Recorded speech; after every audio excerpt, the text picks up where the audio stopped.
This is about a larger systemic change about the kind of system we operate in. I believe that this is the moment that we need democracy more than ever.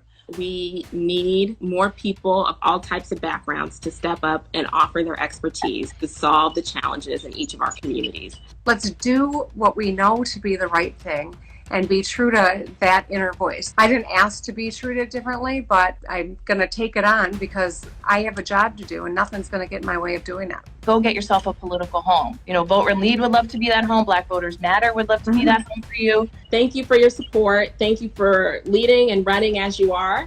And I have your back.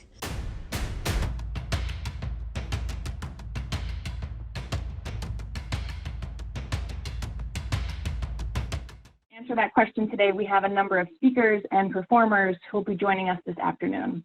Alicia Garza, who is the principal of Black Futures Lab, and as many of you know, one of the co-creators of Black Lives Matter. She'll be interviewed by Elena Reeves, Vote Run Lead's very own state director for Georgia. Julissa Contreras, who's a spoken word artist.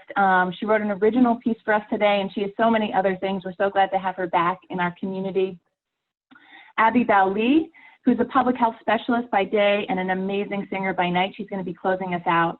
And then, of course, Paku Hang, our Chief Program Officer, who has really built these kitchen cabinets to be a beautiful and transformative and sometimes feeling contentious and tough, but very necessary, very, very necessary programming. And we're so thrilled to have her genius at Vote Run Lead.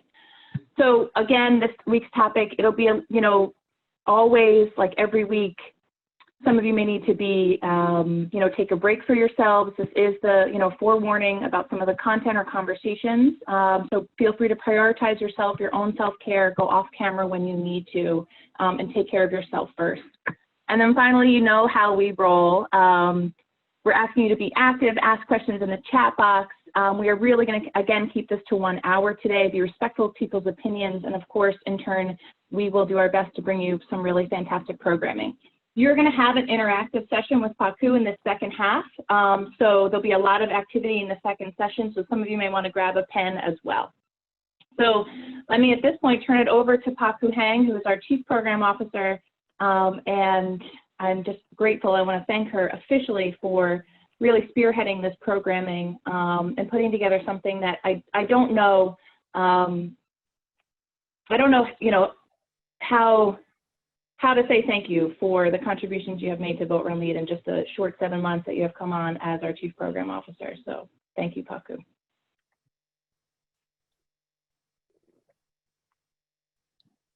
Thank you, sister. That means a lot to me. And I, you know, it's really actually your leadership that's allowed me to space, so thank you. Hi, everybody. Like Erin said, my name is Paku Hang, and I'm the Chief Program Officer with Vote Run Lead. And in the next hour, we are going to try to grapple with the question of what kind of democracy do we deserve. But Erin and I were thinking that it might be helpful for us to recap how we got here. And like Erin said in the beginning, we were planning season 2 of Your Kitchen Cabinet. And in the middle of that planning, that was when George Floyd was murdered. And when that happened, you know, suddenly the words that we were using to describe our work, right, like words like rebuilding our democracy or renewing our democracy, they just didn't feel adequate anymore. They didn't feel enough.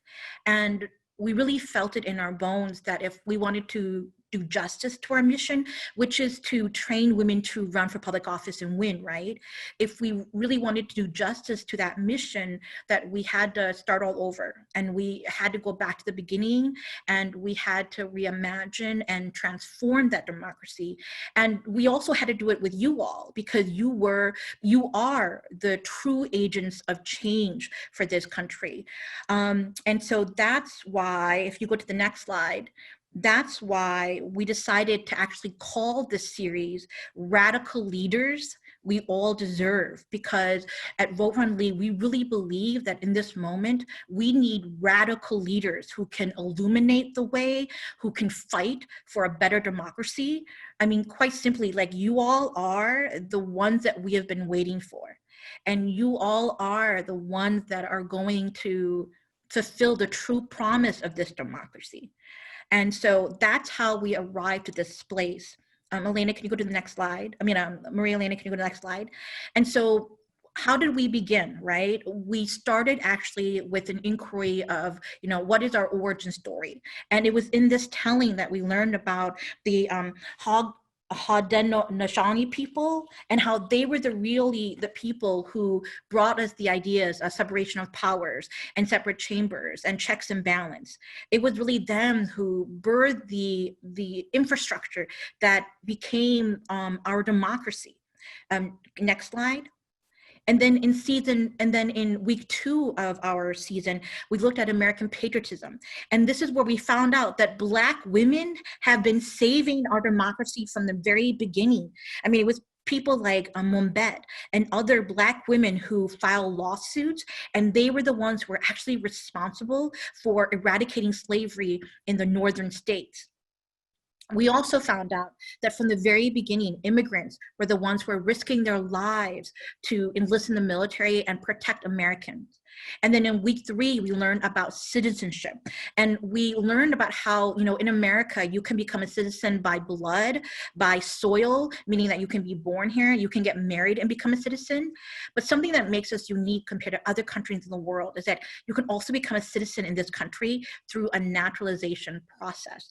And that was so profound. But at the same time, we also learned that you can be a citizen of this country, but if you have racist leaders, it doesn't matter. And we learned about how President Franklin Roosevelt in 1942, how he signed the Executive Order 9066 that essentially led to the incarceration of over 120,000 Japanese Americans. That in America, during World War II, we had our own concentration camps. And today, we still have camps in the southern borders, right? And so we learned that you can be a citizen, but leadership matters. And then in week 4 and 5, we also delved into the idea of what are the things that America cares about? What are our core values? And we looked at values like justice and safety by examining police brutality and accountability. And then we also looked at community wealth. And we began the exercise of imagining what would a democracy look like if especially Black and Indigenous and people of color felt safe in their own homes, if they owned their own labor, if they owned their own land, if they owned the systems of both governance and finances that spin around the world. And that actually is how we came to this moment. Great. And in this moment, we did ask, right, where did we come from? What is our origin story? Who belongs? What are our values? To settle on this question of what kind of democracy we deserve. And Erin, there is a story to this picture, isn't there?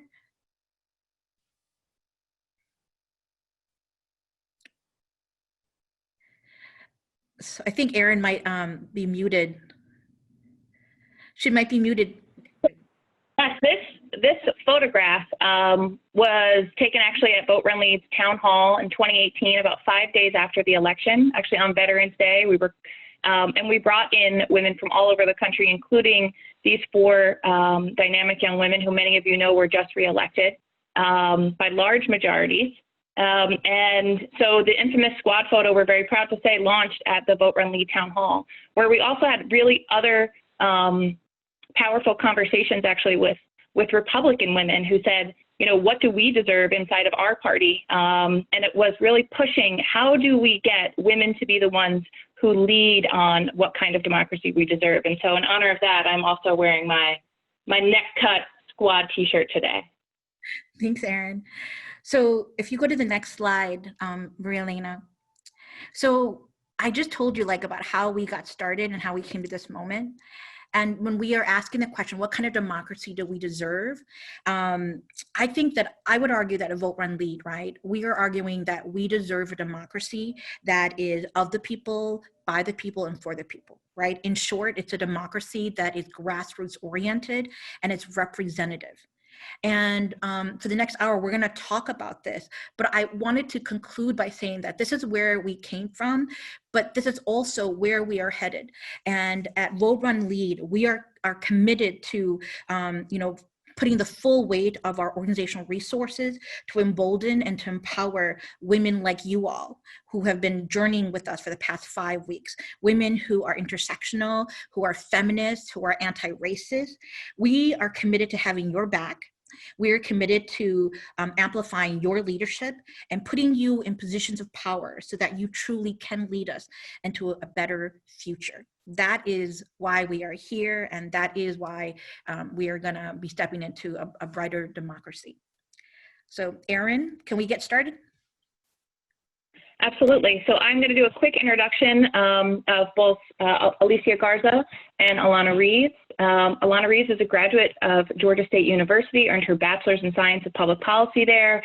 She began her career, of course, on Capitol Hill in D.C., interning with Congressman John Lewis, may he rest in power, and with the White House with the President and First Lady Barack and Michelle Obama. She is now the Georgia State Director. You're going to get to know her a bit more in September when we launch our new campaign called Run 51.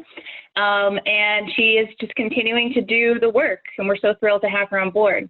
She's going to be interviewing a woman who may not need any introduction to our community, Alicia Garza, who is the principal of Black Futures Lab and the Black to Future Action Fund, as well as a co-creator of Black Lives Matter and the Black Lives Matter Global Network.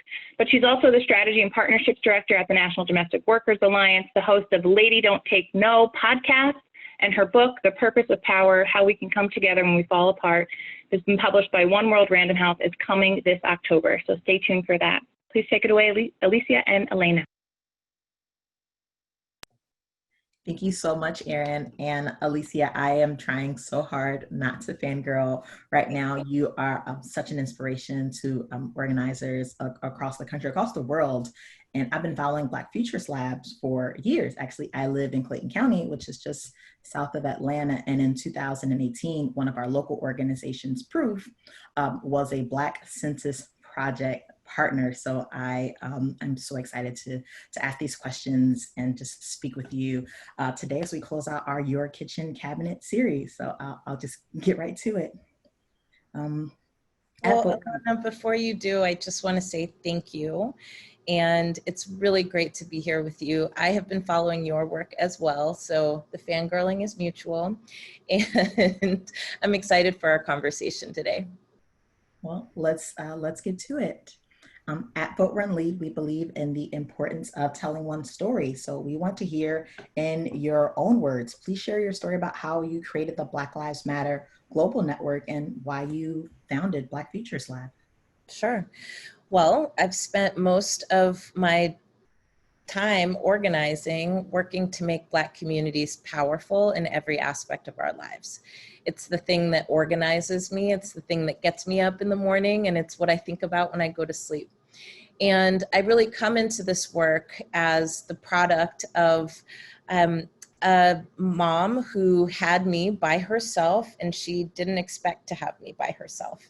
And she taught me a lot about what it meant to survive. She taught me a lot about what it is that Black women endure in order to create a better world for not just us, but for everybody. And she also taught me a lot about what it means to be the kind of person in the world that wants to see good for everyone, and what kind of work it takes, both personally, individually, and collectively, to make sure that we can reach that world. My earliest memories are of my mother in the kitchen at night at the kitchen table. She had one of those little TVs with the antennas that sometimes you had to smack the side of because it would get all whatever. My mom was a night owl, and I remember, I would go into the kitchen at night and she'd be sitting at the kitchen table, and there was one of those calculators with the receipts tape and there'd be bills spread out everywhere. And she was trying to figure out how to make it work. And, one thing I know about my mom is that she worked, 3 jobs, and did so because she wanted to provide a world for me that was better than the one that she was growing up in and living in at that time. Yeah. I will also say that part of what has always been important to me in my work is ensuring the dignity of our communities. And that is really where Black Lives Matter comes from. It comes from decades of organizing in Black communities that have been left out and left behind.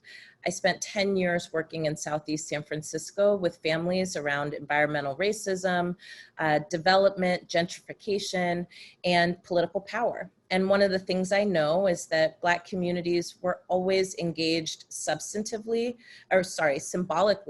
but we're rarely engaged substantively about the things that matter in our lives. And that creates a huge gap between the things that we need to live well and our ability to access it. And so Black Lives Matter really comes out of that experience. You know, Patrice and I, people think, you know, Opal and Patrice and myself that, you know, we kind of started our activism with Black Lives Matter, but to truth be told, Patrice and I have known each other since 2005 as baby organizers in small grassroots organizations in San Francisco and LA. She and I met on a dance floor in Providence, Rhode Island. And Opal and I know each other through a leadership development program for Black leaders. And so when we all ended up converging, it was really the result of relationships and networks, but it was also the result of rage and grief and wanting to turn that rage and grief into hope, action, and power.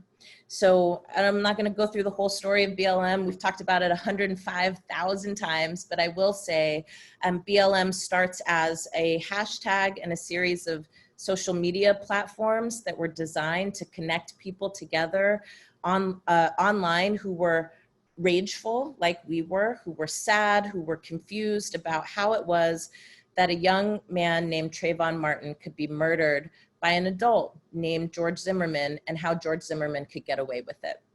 What were the laws and the practices and the policies in place that continue to allow Black lives to be devalued? We created these platforms online for people to get connected so that they could do something together offline.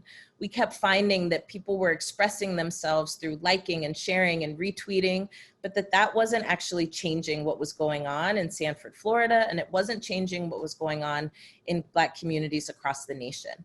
And ultimately, social media is an incredible place for us to connect, share, and gather information. It's also a place where we can take action together, but really where we feel it, right, is person to person in our communities, coming into direct relationship with the people in our communities who are supposed to represent us, right? And making sure that they know that they are accountable to us. Last thing I'll say here, because I know we don't have a ton of time together, but you did say share your story, so I'm just gonna we want to hear your story. I actually left BLM in 2017 to start the Black Futures Lab and the Black to the Future Action Fund. And when I say I left, what I mean is I stopped doing some of the day-to-day operations of what it means to kind of hold a network together. And really the reason that I decided to make that transition is because going through the 2016 election and seeing what from the inside, what it meant to be a social movement at the center of the conversation in our country, except for the conversation that was happening between the people who wanted to lead this country, and seeing what was filling the gaps and seeing how we weren't filling the gaps really drove me to want to build an organization that is for Black people, by Black people, that's really looking at how we make Black folks powerful in politics. What I care the most about is making sure that each of us is able to see that we have immense power, and that power can be realized when we are organized around an agenda, and it can be realized when we use a range of tools in order to build our power. Electoral organizing is one tool that we use in our toolbox. It is not the only tool. You know, direct action and disruption and protest is another tool. Policy advocacy and design is another tool. And frankly, if we are going to build the kind of political infrastructure that can counter the machine that we are facing right now, we have to take very seriously the ability to use a range of tools in our toolbox. So that's what we're up to, and I'm excited to talk to you more about what we do at the lab and at the Action Fund. Oh, absolutely. I mean, talking about and laying out those specific tools that we have in our toolbox so that we can begin to shape this democracy that we want to see really touches on this entire season 2 of Your Kitchen Cabinet. As Paku has gone over these past 6 weeks, what we've been talking about, it's been a 5-week marathon on how America's democracy was built, shaped, sustained, and often this was at the expense and the destruction of Black, Indigenous, and people of color. So each week we've been uncovering and truth-telling, and we really try to get an answer to this question. What kind of democracy do we deserve? And I want to know what you think. What kind of democracy do the people in the United States deserve? I have a lot of thoughts on this. There's an adage that says that many hands make light work. And I believe in that deeply. And when I think about what kind of democracy we have right now, I'll be honest, I think our democracy is in shambles. And the way that that became mostly apparent to most people in this country was when there was a more deliberate and unabashed attempt to essentially make government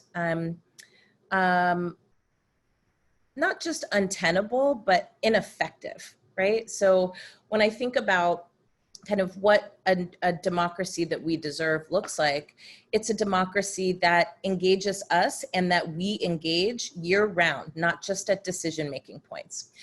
It's a democracy where we see ourselves reflected, not just racially or ethnically or by gender, but also our values, which I deeply believe are majoritarian values, no matter how much we try to no matter how much our opposition, right, tries to paint us as like a fringe radical element, I think that actually our values are values that most Americans share. The values of wanting to be safe and wanting others to be safe. The values of wanting to be respected and wanting others to have the same. The values of wanting to make sure that people can access the things that they need to live well, not just get by. Those are all things that I think across political perspective, right, that we deeply share. And I think a democracy that we deserve is one that is run by the people, that is of the people, and that is for the people. Right now, what we have, our arrangement, is actually in a dynamic tension between that idea of being of, by, and for the people, and the idea of being of, by, and for the free market and the people who run it. And that has created a clash in values that is impacting people's everyday lives, right? It's impacting our ability to access healthcare during a massive global pandemic. It's impacting our ability to care for each other when we need each other the most. It's impacting our ability to keep roofs over our head and to have clean water with which to wash our hands to keep ourselves healthy. So that's the tension I think that we have to resolve in order to get to the democracy that we deserve. We have to actually put decision-making back into the hands of our communities and back into the hands of entities that are accountable to our communities. The challenge here is that so many who would push a kind of like a business approach to taking care of people's needs is that CEOs are not accountable to our communities. They're accountable to the bottom line. And that's the tension that we're dealing with right now. Yes, yes. And I mean, in talking about the democracy we deserve, I mean, your organization, Black Futures Lab, is capturing the data on how to achieve a just democracy in the Black community, just as you said, one that is for the people, by the people, and is heard by the people within those communities. So I know we touched on it just briefly, but it was 2 years ago that you all launched, Black Futures Lab launched the Black Census Project, which is the largest survey of Black people conducted in the United States in 155 years, which is incredible. So really wanted to hear from you, just drawing from the data that you all gathered, which included responses from over 30,000 Black people in every state in this country. Can you share with us what a just democracy means, especially in those Black communities? Absolutely. So let me say that we're a trifecta. So we have a C3 organization that is Black Futures Lab. We have a C4 organization, which is Black to the Future Action Fund. And then we have a PAC, which is Our Future is Black PAC.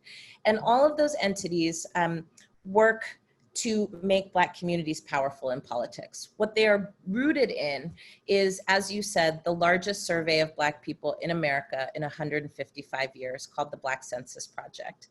What we wanted to do is to make sure that Black people were not just being spoken about, but that we were being spoken to about what it is that we experience every day in democracy, in our economy, in our society, and bigger than that, what it is that we want to see for our futures. We did, in fact, talk to Black people in every single state across this country, across every demographic, and we were very intentional about that. One, because so often we hear, during the primary season, for example, we hear all of these things about what Black voters think, what Black voters want, and then you get into the details of it, right? And it's like, you talk to 800 people. And they were all generally in the same age group, generally in the same geography. But did you pay attention to what Black trans folks want? Did you pay attention to what Black poor people want? Did you pay attention to what Black people who are incarcerated want, right? Our communities are incredibly diverse. And when we start to talk about what Black people want, we have to layer, right, the various demographics that exist in our communities. The reason that that is important is because our systems have been designed intentionally to bring some of us in and leave some of us out. And so if we hope to change those systems, we have to actually change the mechanisms by which they work. And part of how we do that is making sure that we are being nuanced about who needs to be included in our democracy. Here's what we found that I think was profound and also deeply simple. Black people want the things that all people want. We want health, we want safety, we want dignity, and we want power. And, if you're turning on the television during any election cycle, you would think that the only thing that Black communities care about is marijuana reform and criminal justice reform. And actually, that's not true. When we look at the Black Census Project, what we find is that the number one issue that was keeping Black communities awake at night was low wages that were not enough to support a family, closely followed by the lack of access to affordable and accessible healthcare, quickly followed by the lack of access to affordable and quality housing. When it came to democracy, Black people identified that voting rights was a critical issue that needed to be addressed. Folks said that 50% of the people that we talked to said that they believe that politicians don't care about Black people and that politicians don't care about poor people. And when we talk about issues like police violence, right? The majority, and I mean 90% of the people who we talked to across every spectrum you could imagine, said that the best way to address police violence is to hold police accountable for the crimes that they commit in our communities. These are very simple ideas, but they are also incredibly profound in the sense that so often, even the way we talk about what Black voters want is nuanced around what we want Black voters to want rather than what it is that people are experiencing in our communities every day. Lastly, I will say that in relationship to democracy, what people said overwhelmingly was that they felt that government, right, should take responsibility for its citizens, that actually trying to move the challenges that exist in our communities to private entities, private interests, private enterprise was not the right direction, right? The majority of our respondents said that they believed that individuals or entities that were making over a certain amount of money should pay their fair share. Others really wanted to ensure that free and fair and safe elections were at the core of what any political agenda should look like in this moment. So these are all the things that I think are not limited to Black communities, but it does expand our understanding of what it is that Black communities and Black voters want, and why it is that Black communities and Black voters either do or don't participate in the political process. because we're not being spoken to directly around the ways in which these issues that impact all Americans impact us specifically because of the barriers and the challenges of how racism has rigged the rules against our communities for a very long time. Powerful, absolutely powerful. Data is powerful. Being able to ask people what they want and what they need, so that they can see a reflection of themselves is so powerful. And Alicia, I know that you do have to leave shortly, so I wanted to ask if you had any final and closing remarks. I've appreciated everything that we've just learned from you just in the short amount of time. I know. I'm like, we could go forever. Really good. Well, the last thing I just want to offer here is that I know that there's a lot of questions out there for people about what this political moment means and what time it is. And without getting into, I'm not going to get into any partisan things, but I think there is generally a sense, right, that people want more out of their elected leaders and they want more out of their elected officials. And we have a lot of questions about how do you actually hold elected officials accountable to the things that we want and need. And so I just want to lift up here that what we did and what we're doing is from that census project, we didn't just collect data, right? We used that data in the service of our own freedom. And so we used it to actually develop an agenda that we call the Black Agenda for 2020 that takes that data, the things that are important to us, and it outlines for legislators and policymakers how to make Black Lives Matter from City Hall to Congress. And we are organizing our communities around that agenda, using that agenda and asking people to pledge to vote and to use this as a tool to evaluate who it is that you give your support to. And what I can say is that thus far, we have organized more than 50,000 people who have said that they pledge to use this agenda rather than personalities to determine who it is that they are going to select to lead this country for the next 4 years. And that to me is one of the core ways that we actually implement accountability is we have to drill down on what are the rules that we want to see changed. And we also have to learn how to make our own rules and get those rules adopted in cities and states, because not everything is happening up there in the White House, my friends. Lots of things are happening right around the corner from you at city halls or at your state legislatures. We launched a program this year that is training Black folks from across the nation how to write, implement, and win policy in cities and states across the nation. As we speak, in fact, today, we are training 39 Black leaders from 9 states across the country to write new rules and to change the rules that have been rigged against our communities for a long time. So these are all ways that we can shape for ourselves, right, the democracy that we deserve and the democracy that America deserves, frankly. So I say all that to inspire hope in y'all that you don't have to hold your breath every single time you cast a ballot, that really what this is about is tying what we do with the ballot to our organizing work on the ground. That is how we hold people accountable to our issues, our vision, and our dreams. Yes, I love that. Let's go out and let's write our own rules and create this democracy that we deserve. Thank you so much for joining us today. I know I'm sure you can see the visual claps, but I'll go ahead and put some audio to the claps that are happening around the Zoom. Oh, thanks for having me, y'all, and congratulations on a series that has been well done, very successful. I've been following for the last few weeks. And keep going. We're in it together. Let's go. Let's win. It's our time. Thank you so much. I'm going to kick it over to Erin. Thank you, Alina. Thank you, Alicia. So many words of wisdom. Our chat was actually kind of quiet, I think, because people were taking a lot of notes. I've seen some pens. I saw Deborah nodding along. So I want to usually we're a little more active than that, but I think folks really wanted to hear and receive what you are saying. And we will share those resources as we, of course, always do in the living document, where you can find the Black Agenda for 2020 and some of the references that Alicia has made, and make sure you get all of those resources. And I am thrilled to introduce our first performer of today, who has written a piece just for us. And I'm so very grateful for that, Julissa. Julissa Contreras is a Dominicana from the Bronx. She's the creator of, I'm not going to get this right. It's like, the way you said it was like, Lady to Bronche. And then you just said it so beautifully that I'm like, I want to give it its due.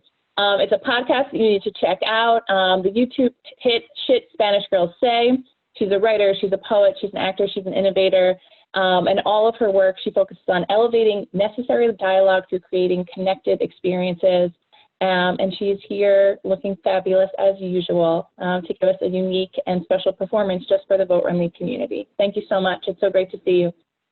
You all so much for having me. This is exciting. Once upon a time when I was a kid, I'd say I was going to be mayor of New York City. And then I was growing up and was like, I can't work in this system. And now that the system's being broken, I'm like, well, perhaps, right? Perhaps that's a real dream. So excited to be here with you guys and share this piece with you. It's called If I Want to Get Free. How I finna be if I want to get free? No. How should I be like? No. Y yo. Y como me hago? Speak English. Like America? Y democracia. No. Y tú me vas a resolver lo mío? No. So then what do you require? How is it I gotta be in order to inquire? Gotta have phonetics tied to white genetics. I get it. I speak 4 languages and one is code, so I can switch it when you can't handle it. Inferiority dressed in supreme, or was that supremacy? Cool. That's why y'all took control of the school of thought, school of fish, living in a sunken ship, survival underwater when the birds of your feathers don't want us to flock together. So what's better? Learning to swim or trying to convince us that flying is the only way in? We're reaching for the stars instead of digging to the core. It's too much truth and y'all don't want to face it no more. Why democracy gotta have us all fucked up for? Don't want me stealing from the rich. Stop trying to keep me poor. Even though you took what was theirs first, I'm pretty sure, just like you copped my ancestors and brought them to the shore. Matter of fact, you owe us all the blood, sweat, and tears from the pores. Because we open up one and then you close another door. What for? Illuminated barriers lit by gas. Hold fast. It's the only thing they can't take is your dreams. Don't let that imposter syndrome get you down and thinking that you fake. This is fate. Mama said when God says yes, it's already too late. Mama was never one to debate the color of her white Jesus's skin, but she damn sure knew no white man was greater than him. And God don't play with his children. Oshun, Allah, Madhuben, whatever you pray to, wherever you worship in, what the universe gave to you cannot be taken. So let's awaken, keep it real. What can I say? How should I feel? Why democracy gotta have us all fucked up for a reveal? What's the pyramid scheme here and how can I get my end of the deal? Cause I'm asking, grew up watching people masking their reality, no mandate, no COVID-19, just a certainty that if somebody was guaranteed to suffer, it's gonna be me. In sync, but out of touch. Hope don't make it this far out. We shit out of luck. But what about what we have been? Tenacious, yet malleable and bent, fighting against the system before we really understood what it meant, before we were curious about our descent, or when we just felt some shit coming because the whole country depends on the repetition of our bodies being innocent, not being innocent. Keep us in a cycle so they can profit again, account for what we don't know so they fool us and win. It can't be what it's not, so it is what it is. How many times does your poverty breed creativity? We show up to work thinking about other possibilities, writing up business plans like, oh, I hope they fire me, because extreme circumstances have always lit the fire in me. And you, Mr. Orange as fuck, stop lying to me. Got me mad as hell. Ring the bell. It's time to knock the virus out. COVID might be here past November, but the White House got to purge this Cheeto, no doubt. And about that thing I asked, how I should move, Vika, to rise to the task, to bask in the glory of what we've worked past, to move forward and make this Black Lives Matter issue the last. Well, in contrast to popular belief, being who we are is exactly what we're supposed to be. To make my nation deal with me, regardless of their ideology. We are citizens. I am your responsibility. Want to take my mailbox? Fine, I'll vote in early. Because I'm gonna do what I have to do if it means democracy. If democracy means some of the chains will loosen easily, if you could be you without jeopardizing me, how I finna be? Can we meet on the other side of free? Then we can speak democracy. Thank you.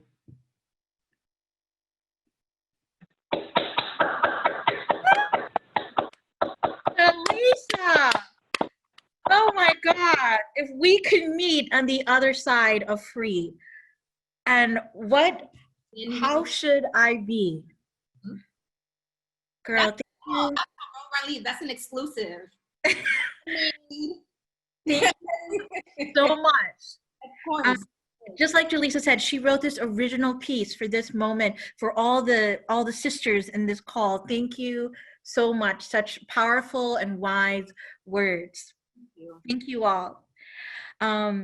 So Julissa has just been so eloquent about how we show up in this moment and what this moment is calling us.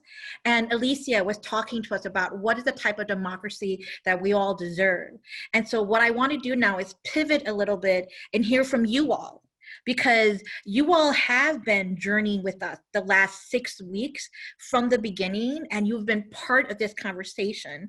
And we're trying to answer the question, what is the type of democracy we deserve? And we want your answers. And so what we want to do is, or how we get there is, what I want to do is lead an exercise with you all, a group exercise. This exercise actually comes from a 1950s radio show called This I Believe. It was narrated by Edward Murrows, and it was this popular show where people would write about a value that was core to their daily life and how it led them. And so if you all are on board with me, I want to jump in and do this exercise to really glean what you are learning from this moment. So what I'm going to do is I am going to actually go into a template. So do we have, Maria Elena and Mark, can you drop it in the chat, the template that we have, the worksheet? So first off, I want us to take just a breath, because we have been having such great energy from Alicia and from Julissa, right? So I just want us to take a breath, breathe in, and breathe out. And so this next exercise is going to allow us just to center on what we believe and what we are learning so far. So you'll notice on the screen, there are a bunch of these values that are talked a lot about in political science. And what I would like for you to do is think about these values and choose one of them that has been maybe especially meaningful to you.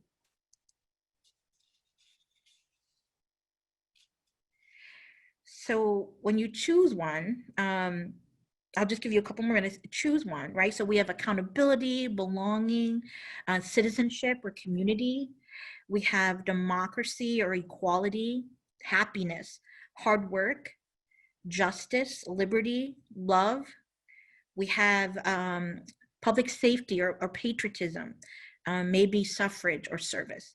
I want you to choose one value and think about how this value affects you. Okay, now let's go to the next slide. And this is a little bit like third grade, you all, okay? But what I love for you to do is put this value into the first sentence. So the sentence is going to be, this I believe, and then I want you to put in the value, and then I want you to talk about the value or describe the value. So for example, this I believe, beauty is everywhere. Okay, can you all do that? I'll just give you a couple sentences to do that.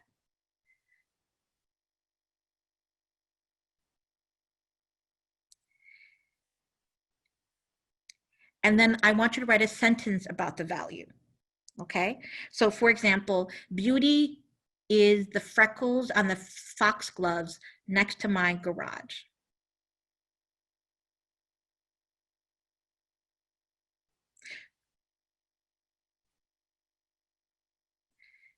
And I'm going to go back. Maria Elena, can you go back to the values just really quickly so people have a sense of that? So here are some of the values. And Amanda just dropped it in the chat box. So there is a Google link that you can use. And in that link, you'll see a list of all the values.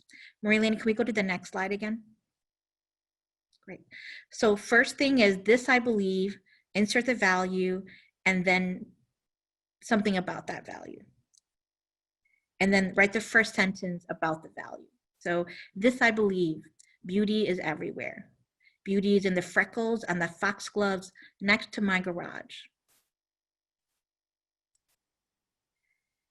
Now I want you to write a second sentence about the value.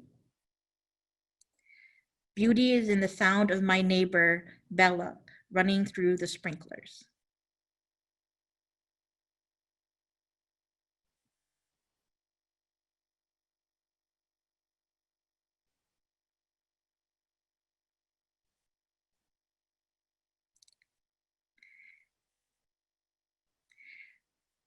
Okay, so first off, this I believe, insert the value and something about that value. And then write one sentence about the value and write another sentence about the value, okay? So this exercise is supposed to be short and sweet, but it gets to the heart of what motivates us. Maria Elena, can you go to the next slide? Okay, so once you've written the first sentence about the value and the second sentence about the value, now I want you to share or write down a short memory or a personal story about this value. Okay, so for example, I wrote, on the night that Joe Biden announced that he had chosen Kamala Harris to be his running mate, I called my 8-year-old niece, Abbie Npauj, to celebrate the news. I wanted to share that historical moment with my wonderful girl. In an optimistic tone, she said, "We are almost there, Auntie." Her comment took me aback. While I was happy that a woman of color had been chosen for vice president, I was also a little resentful. It should have been a woman in the front seat. But Asha's optimism reminded me that we are almost there. I've always wanted the world to move faster. I was drinking water and growing organic fruits and vegetables before it was hip. When I ran for public office in 2007, my motto was, "Change is coming." Later on, people said I lost because I was too aggressive about change. But then a year later, Barack Obama won, and a change has come to America's strategy. Go figure. So I want you to write down a short memory or a short story that's connected to the value you identified. And then at the very end, I want you to reiterate the value and give one more final thesis sentence. Okay.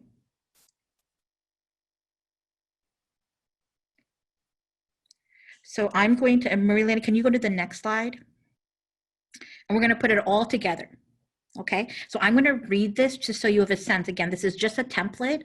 And then I want you all to finish your story and to finish your short essay.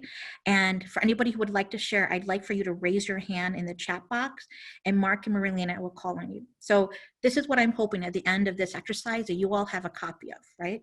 This is my essay. This, I believe, beauty is everywhere. Beauty is in the freckles on the foxgloves next to my garage. Beauty is in the sound of my neighbor, Bella, running through the sprinkler. On the night that Joe Biden announced that he had chosen Kamala Harris to be his running mate, I called my 8-year-old niece, Abbie Npauj, to celebrate the news. I wanted to share that historical moment with her, my wonderful. In an optimistic tone, she said, "We are almost there, Auntie." Her comment took me aback. While I was happy that a woman of color had been chosen for vice president, I was also a little resentful. There should have been a woman in the front seat. But Asha's optimism reminded me that we are almost there. I've always wanted the world to move faster. I was drinking water and growing organic fruits and vegetables before it was hip. When I ran for public office in 2007, my motto was, "Change is coming." Later on, people said I lost because I was too aggressive about change. But then a year later, Barack Obama won, and a change has come to America's strategy. Go figure. So this, I believe, that beauty is everywhere, especially in the wisdom of the young. In this historical moment, I wish for my girl Asha a life full of wonder, a hopeful heart, and a hunger for change until a woman is president.